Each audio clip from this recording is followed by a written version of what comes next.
What kind of poet are you becoming? Was the question I wanted to know myself. What's my aesthetic? What is my aesthetic becoming? Questions I constantly deal with myself. And what is the method to my madness? And how does my method need to change? All I want, these were the questions I wanted answers to. And I sought these answers out with everybody. How do I gather my images and sounds and silences of each day? How do I embrace language and the images of the world? And I kept on coming back to that question. What kind of poet am I becoming? What sort of poems are worth writing? Last 2 years, I've been involved with the Stafford Challenge. Do y'all know what that is? It's a Stafford Challenge. William Stafford's, and it's going on. There's a new Stafford Challenge that's going to start January 16th or 17th. You can Google it and join. It's a challenge to write a poem a day for a year. And so for the last 2 years, I've been involved with poets from all over the planet. And one of your favorite poets is a member of the Stafford Challenge. Is Naomi. Yeah, that's she.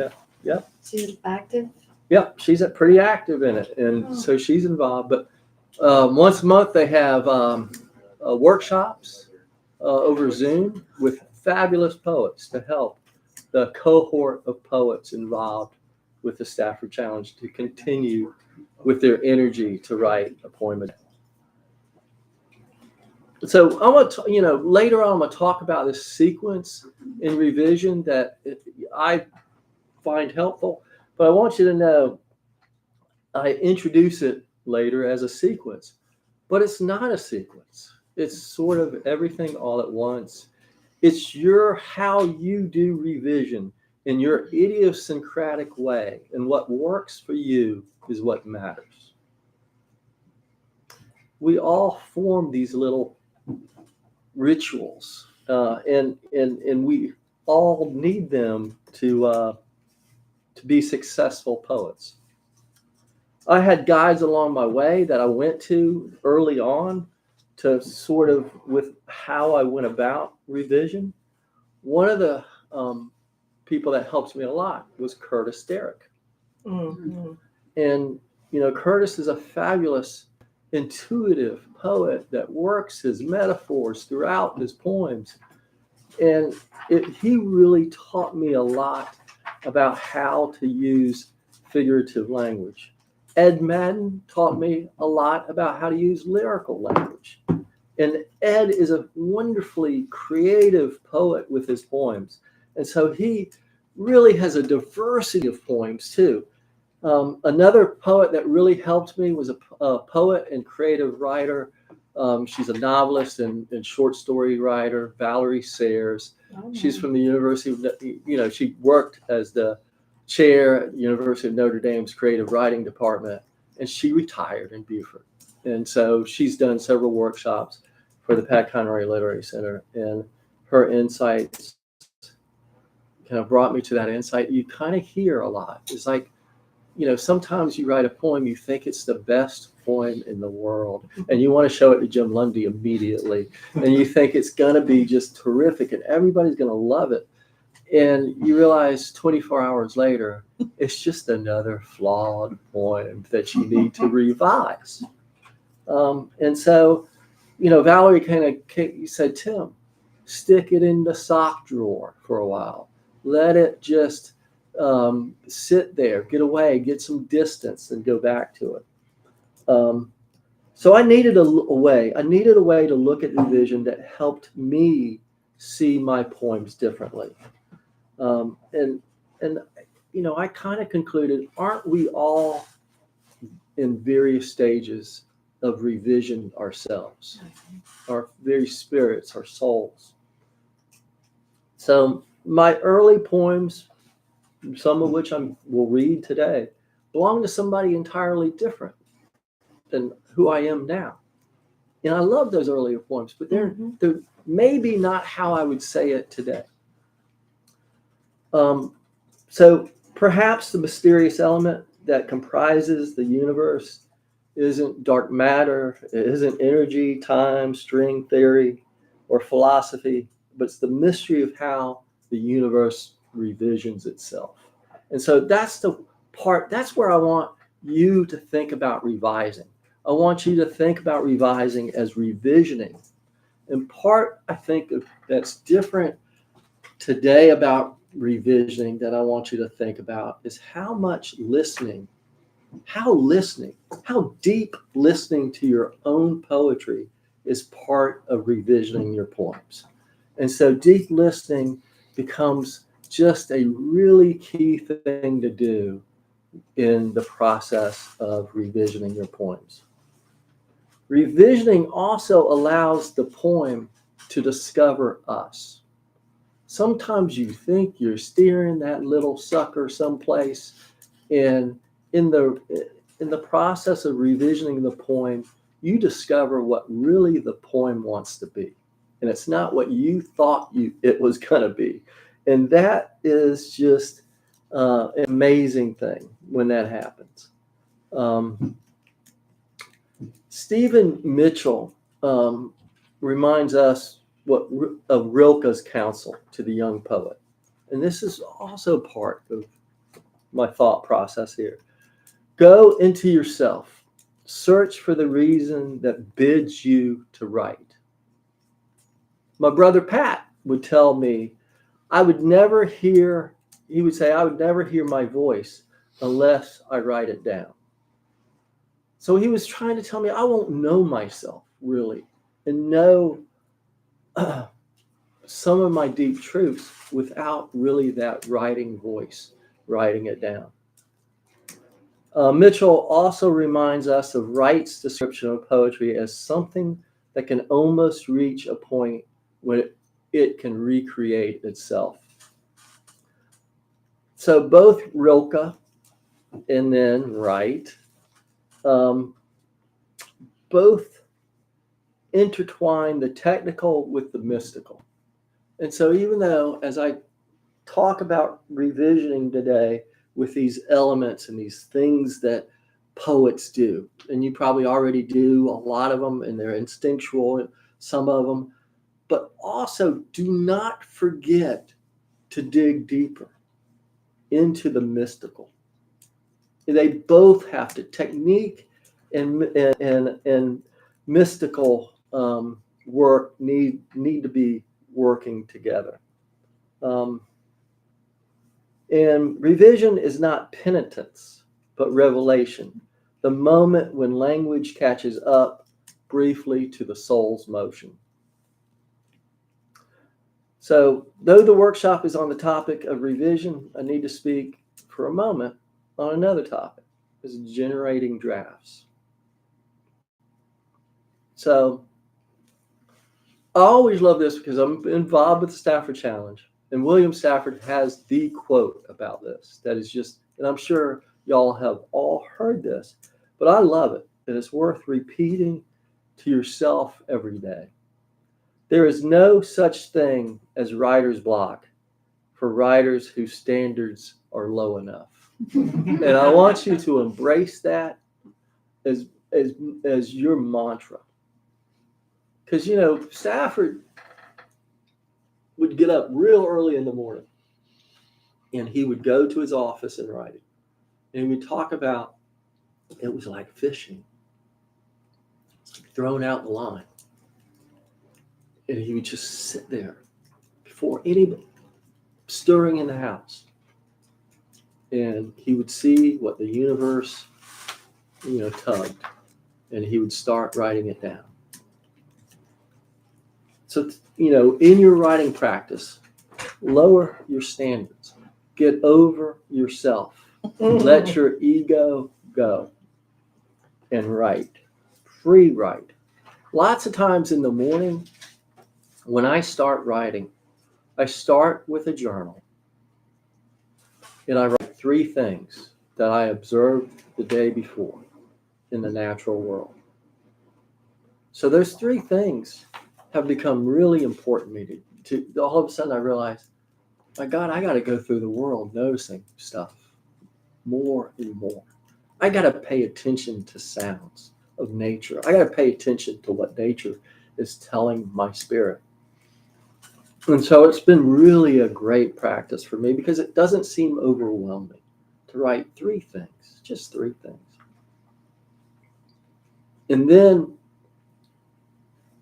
my practice involves reading.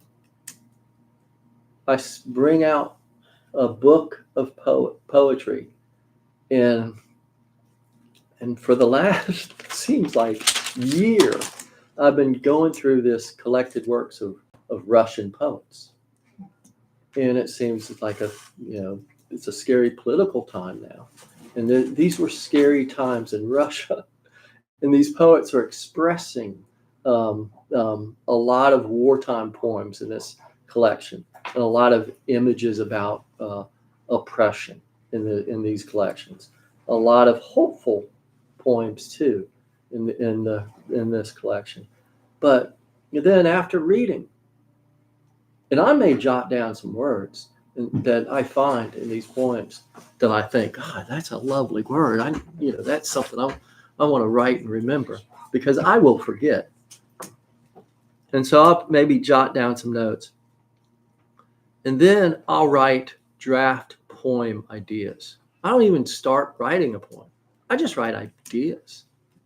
And that takes the pressure off too a little bit, because I'm just writing, I'm interested in kind of doing this. And that way, I don't know about you with poetry. I like doing research. So if I get an idea that I can research later, that's, really gets my juices flowing. And then I'll sit down and write after that a poem. And, so anyway, think about your writing practice. Have one, lower your standards. I invite everybody to check out the Stafford Challenge and consider joining it. It's really been meaningful to me. So I think, like I said, I think it starts January 16th. What I'm going to do right now is I know this is going to go against the grain a little bit, but I'm going to hand out a draft poem that I drafted, and I want you to revise it. And it's not a long poem. It's you can revise the title, you can revise any part of it, you can do anything you want to it. And I'm gonna try to send you an electronic copy. Okay. Go out. Pass that around and see if I have enough.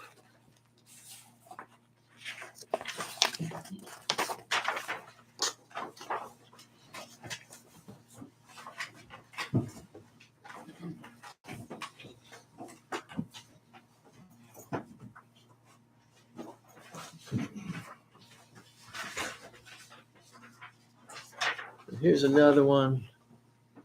And we need one for we got one. Okay, and I'm gonna try to send you this. Mm-hmm. And so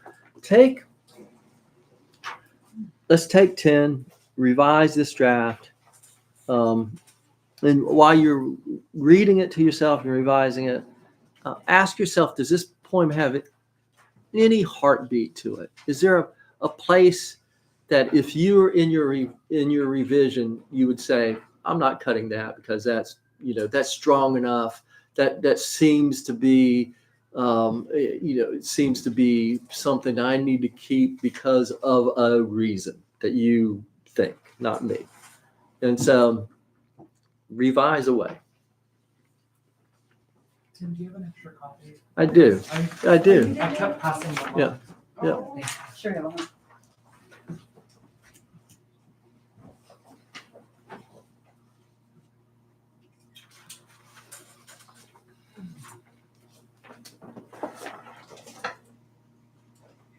And sometimes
Hey, Tim, if there's some way that you can have this online that I could share with the viewers, is there a way I can connect up to the internet? I'm having trouble with. I had to have our host do it for me.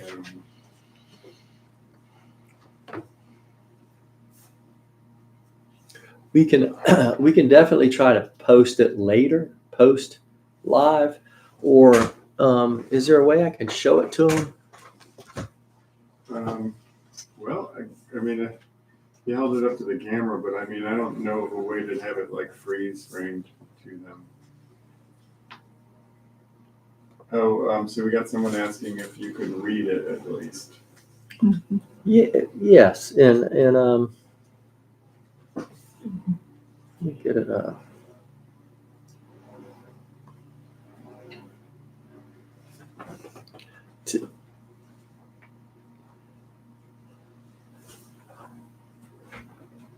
Can I read it for a second?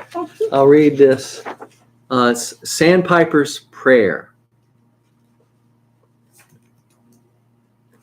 It's 8 lines. Sandpiper's Prayer. My gut reaction predicts the future. Line break. Catch. I cast wide into the tidal flats. Line break. On the wind, on the sea, on the sandy swirls. Line break. That spring back and unfold our lives. Line break.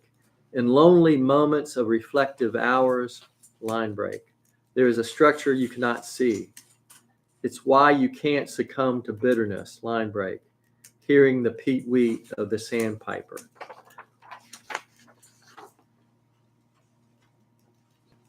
I can try zooming. I don't know if that's gonna work. I don't think that's gonna work. Okay. Tim, if you have it on your laptop, I can set up a hotspot on my phone connected.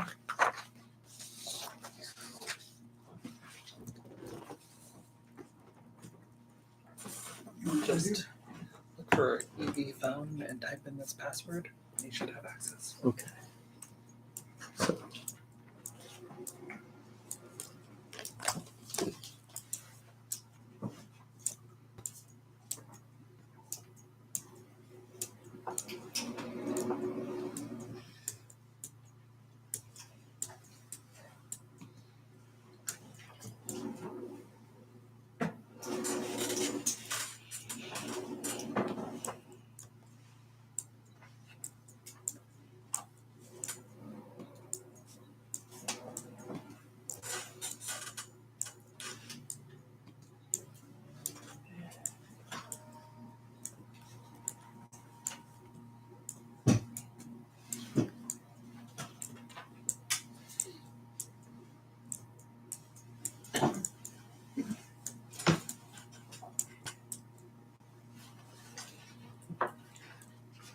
Thank you so much. It seems like it's working. I'll keep this on. So you got about a minute left in your revision.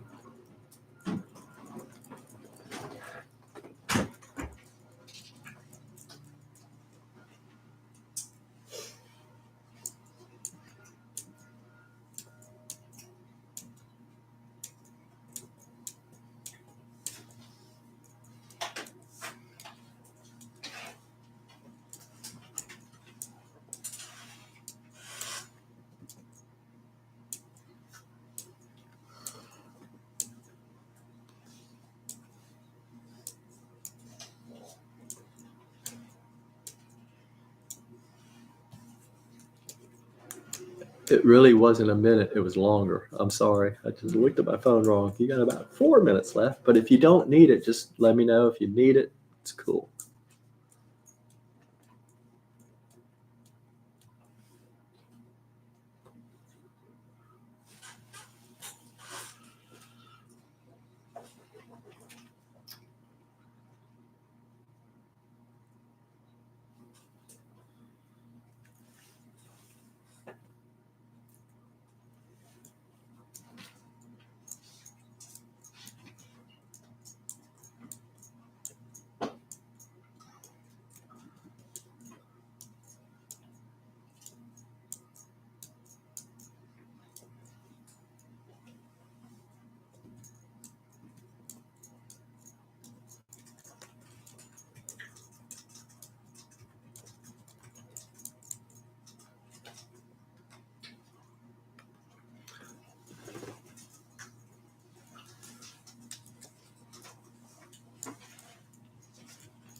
Al, did you get one?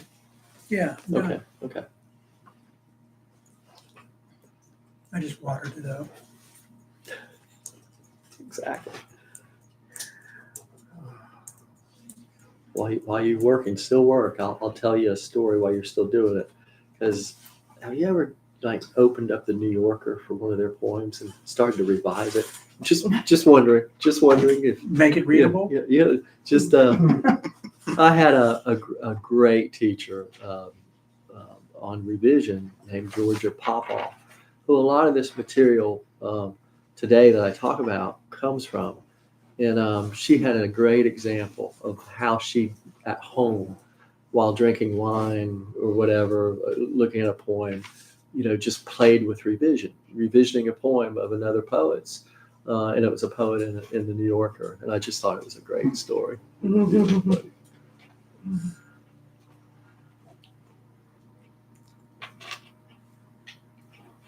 Sun Magazine actually has more readable poets. Which,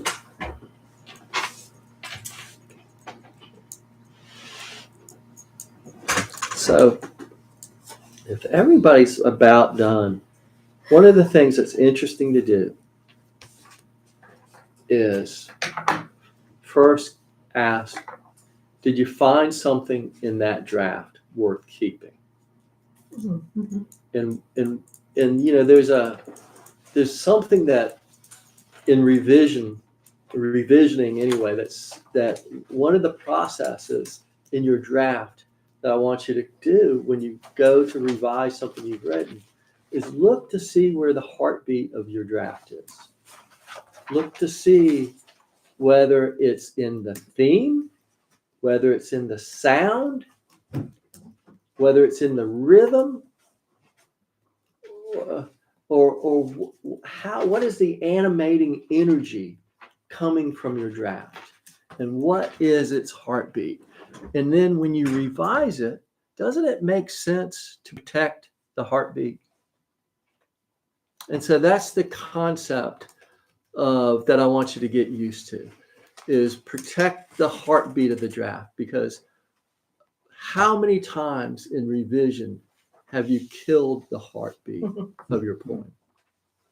Or you killed something, the animating energy of that poem you sliced out. So I don't, in revisioning, I want you to consider that as sort of the first sort of concept today to really value and take home. Also, do we have to agree on the heartbeat? Does there have to be just one heartbeat? Can't there be more heartbeat than one heartbeat in a poem? Can it be the rhythm and the theme? Or the image? I mean, it could be just the image. So anyway, that's I think is important. In your work on the anybody want to share what they did? Can I have a brave volunteer? I don't. You want to go? No, go ahead, everyone, please. I didn't revise the whole thing, but the biggest thing I kind of looked at was the sounds in the beginning. Yeah. There's a lot of like near rhyme and assonance, so there's like reaction, catch, cast, flat, in, and just like leaning into that to kind of foreground that, and also I messed around with your meter. Yeah, yeah. Because it's so close to iambic pentameter, but it's not. Yeah. So I said, why not? So yeah, all I did was I cast wide into tidal flats, predict the future catch, our future lives unfold, spring back on the wind, spring back on the sea. You must not succumb to bitterness. That's it. I cut the rest. Sorry. No. I'll find a sandpiper in there somewhere. That's awesome. That's really that will come into that's useful in so many different ways. Thank you so much for sharing. Anybody else? I've only cut my heartbeat off. What was your heartbeat? There is a structure you cannot see. Gotcha. So one of the things I guess we can agree on in this group, heartbeat's going to be subjective, right? That's going to be a subjective thing. But it's what type of poet are you becoming? Sort of thing, right? That goes to that issue. What kind of poet are you becoming? Do you want to be? So you have to be the poet. Do you want to be the poet that trusts your voice and trusts your aesthetic to find your heartbeat? Or do you want Al Black to tell you what the heartbeat is? I mean, that's the issue, right? Because we hear all the advice in the world we have a great community of people that when we have readers, but isn't it your aesthetic? Isn't it your heartbeat? Ultimately, what kind of poet are you becoming? So, who else would like to share what they did? Okay. First of all, when I saw the title, I thought, okay, the sandpiper is speaking here. And then I decided, no. And if I'm going to have a heartbeat, it has to be a person speaking. So I did a lot of like what Ellen did. I got rid of the first sentence I saw. I cast wide into tidal flats. On the wind, on the sea, on sandy swirls, my life unfolds. In lonely moments, reflective hours, there are hidden structures,